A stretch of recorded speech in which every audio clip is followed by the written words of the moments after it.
So we are in week 5 of a 6-week series. We've been covering the book by sociology researcher Brene Brown, Braving the Wilderness, The Quest for True Belonging and the Courage to Stand Alone. So just to remind us, because now we're 5 weeks into this, everyone. So just to remind us, Brene Brown's definition of true belonging. This is based on all of her research, her own experience, but mostly her research. It's here on the screen so you can follow along. True belonging. True belonging is the spiritual practice of believing in and belonging to yourself so deeply that you can share your most authentic self with the world and find sacredness in both being a part of something and standing alone in the wilderness. True belonging doesn't require you to change who you are. It requires you to be who you are. Isn't that great? True belonging. It's not about changing yourself to fit in. True belonging is about being yourself and then finding you belong. Remembering you belong to the whole. So tonight we have 2 chapters to cover, which means really 2 more practices in how do we come to this true belonging. And the first one is Speak Truth to Nonsense. She has a different title there. It starts with a B. We churched it. Speak truth to nonsense, but be civil, and hold hands with strangers. So when someone is telling us an untruth, a little white lie, nonsense, it's easy for us to just jump right in and probably call them out on it. The challenging part is to be civil while we do so, to be respectful. And as a society, we've really strayed away from civility. And the biggest reason why that she keeps coming back to in the book, and that I firmly believe and agree here, is that we have forgotten that we're all connected by a power greater than ourselves. That we're connected by a life force, an energy, a divine presence, which also applies, that same idea applies to those we don't agree with or get along with, and yet it's true. That each and every one of us is connected by a power greater than ourselves, and that within us, around us, that we are expressing is that divine presence.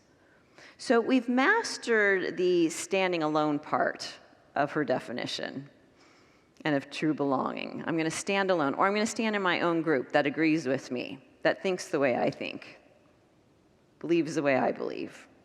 But our opportunity here for growth, our growing edge, if you will, is for us to be honest and civil to everyone, to offer emotional safety and respect to everyone, which ultimately leads to holding hands, at least metaphorically, with strangers, with those that we don't agree with. Now, I always want to put a little asterisk here, because of course, don't hold hands with someone who's harming you in any way. That's not what we're talking about. What we're talking about tonight really is, because you can do that through your forgiveness practice, right? If there's someone who's harming you, you don't step towards, you actually step away and you keep yourself safe and you do your forgiveness practice and you see them as an expression of God. Maybe they've forgotten that, but you do it with an arm's distance. What we're talking about tonight are those moments when we are holding strangers or family who we don't see eye to eye with. What do we do then? How do we connect with those folks, with the ones who see the world differently than we do? How do we stop seeing them as them, the they, and start instead seeing them as the divine? How do we bring them back towards our hearts? Because there's a lot of division and separation. How can we, everyone in this room, everyone listening, how can we come back to, okay, we're all one, we're all expressions of the divine. How can I come closer to hold hands with those I may be disagreeing with. So when we're in the midst of having a difficult conversation with another person, we can ask ourselves a couple questions. One would be, how can I listen fully with an open heart and really hear what's important to them? And how can I offer respect and a safe place for this conversation? Those are the two questions all of us here can start to ask. How can I show up fully with an open heart? How can I really hear them? What's important to them, not to me, what's important to them? And how can I offer some respect and a safe place for us to have this conversation? Because it's the safe conversations that help build those bridges. It's the safe conversations with respect and emotional safety that allow us to understand each other and remind ourselves that we all belong to the human race, that we all belong to one another. So whenever I teach a class, I always begin with heart agreements. Heart agreements are what we as a group are agreeing to in order to feel safe in sharing and learning with one another during our time together. We actually recently did this as a staff. What are our heart agreements as a staff? How do we want to be in relationship with one another as we're working with one another? Because the more we can be emotionally safe with one another, then the more we can trust each other and work in a positive atmosphere. We can honor our uniqueness, all the talents and gifts each one of us shares, while also belonging to the larger group, belonging to one another. So a class setting, a heart agreement, could be something as seemingly simple as one person speaks at a time. We don't speak over each other, or we don't have side conversations. Because that agreement says what? It tells the person, each person there, that what they have to say is important, that they're not going to be interrupted, that they will be heard by everyone in the room, that what they have to say matters. It's important that we have some of these agreements, whether they're spoken or unspoken, with one another. Because feeling like you've been heard without judgment, that makes us feel safe. And ultimately, when we feel safe with one another, we remember we belong to one another. So I want to return to, because a couple chapters ago, Brene Brown, really at the beginning of this series, she gave us this braving framework for building trust. And so we can apply it to, same thing, with honest and respectful conversations. So just to remind you, here on your screen, braving was an acronym for boundaries, reliability, accountability, vault, that's another word for confidentiality. Don't vault it out here to someone else, but keep confidentiality, integrity, non-judgment, and generosity. So this is the framework for building trust. And now we can apply it to conversations that have honesty and respect. So when we apply it to honest, kind conversations, communications, it can remind us that healthy dialogue starts with knowing what's okay and what isn't okay to have that conversation about, the boundaries. It reminds us that we can show up honestly and consistently, because even small untruths can erode trust over time. We want to be reliable. Her framework invites us to take responsibility for our words and actions, to make sure that when we show up, we're holding each other with respect and a civil dialogue. Because it's not that we're not going to, we're going to disagree from time to time. But the real question in disagreeing is, can we stay respectful and civil when we do disagree with one another? And this framework also reminds us to honor confidentiality. That's what's said here stays here. That's usually another heart agreement we have in our classes. The teenagers like to call that Vegas rules, by the way. What's said here stayed here.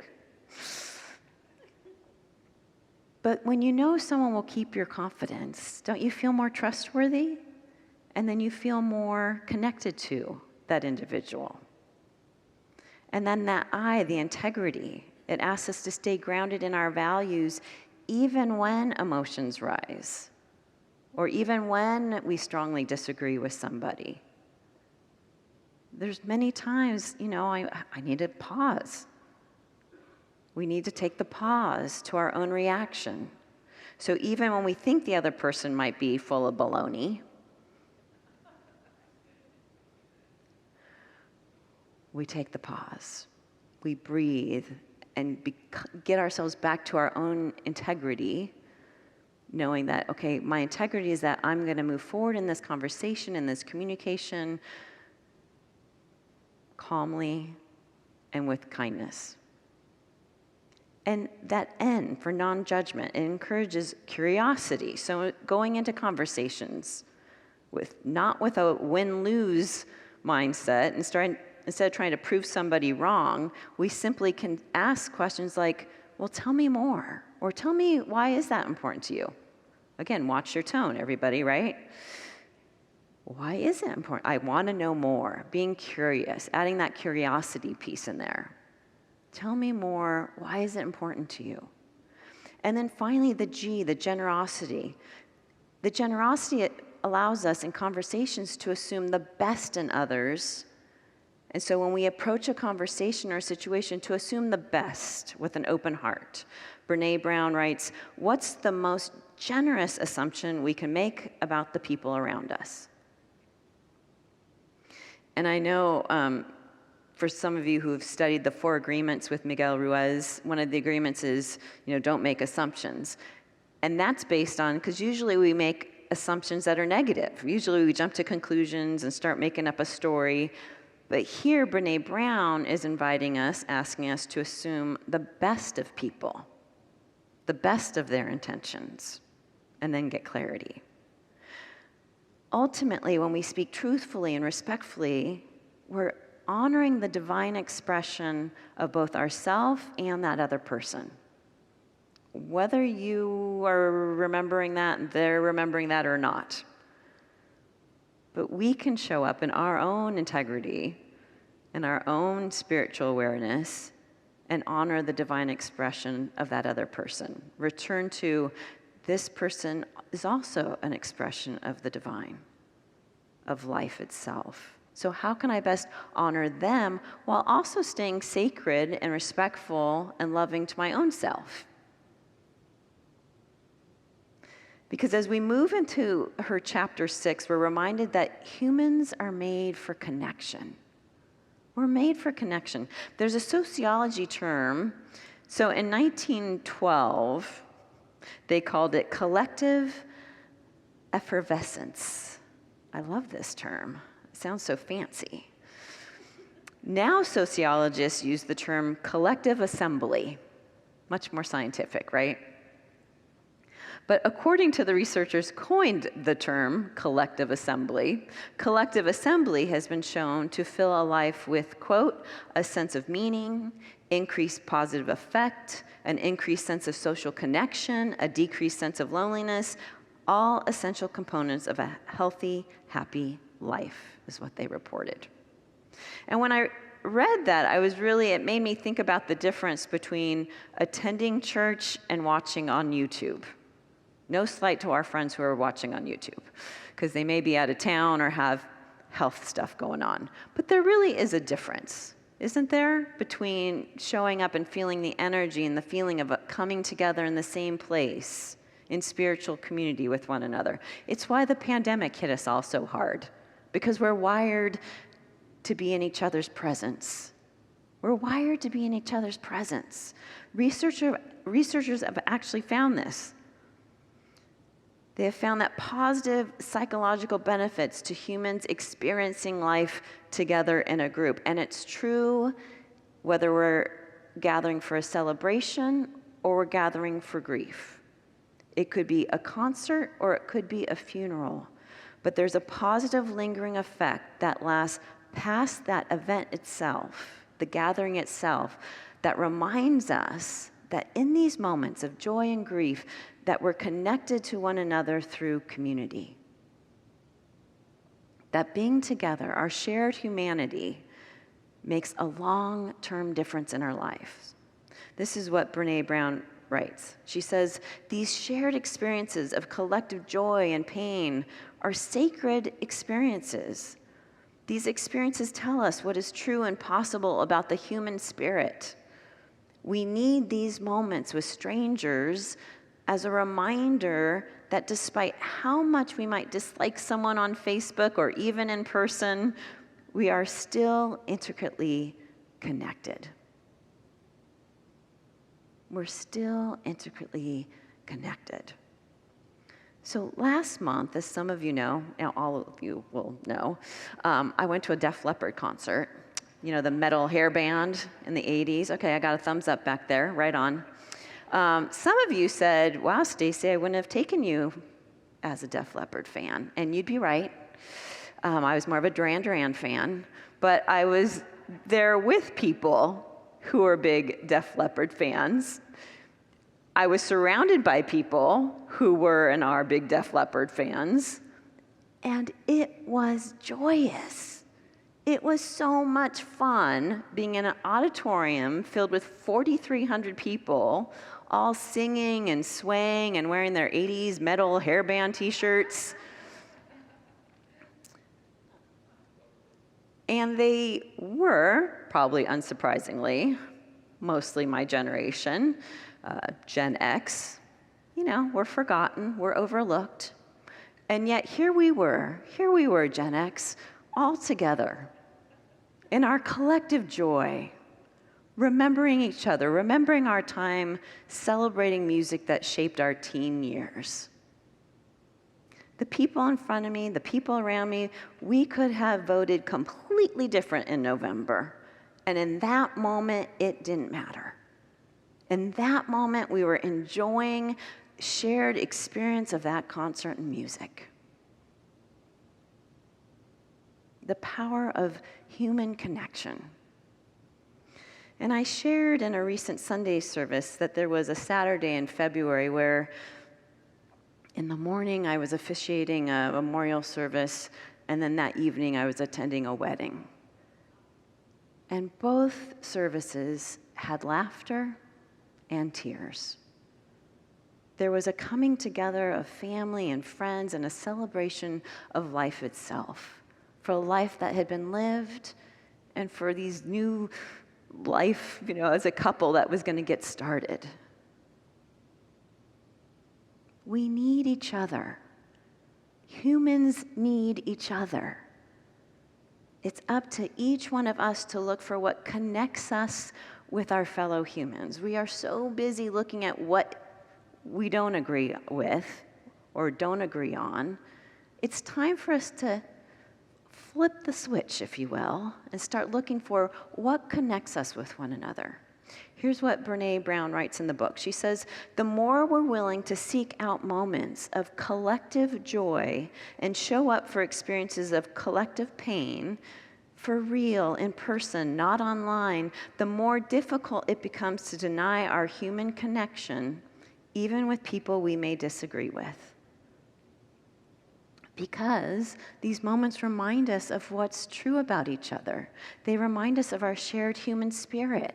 They remind us of our shared human experience. I'm not saying it's easy.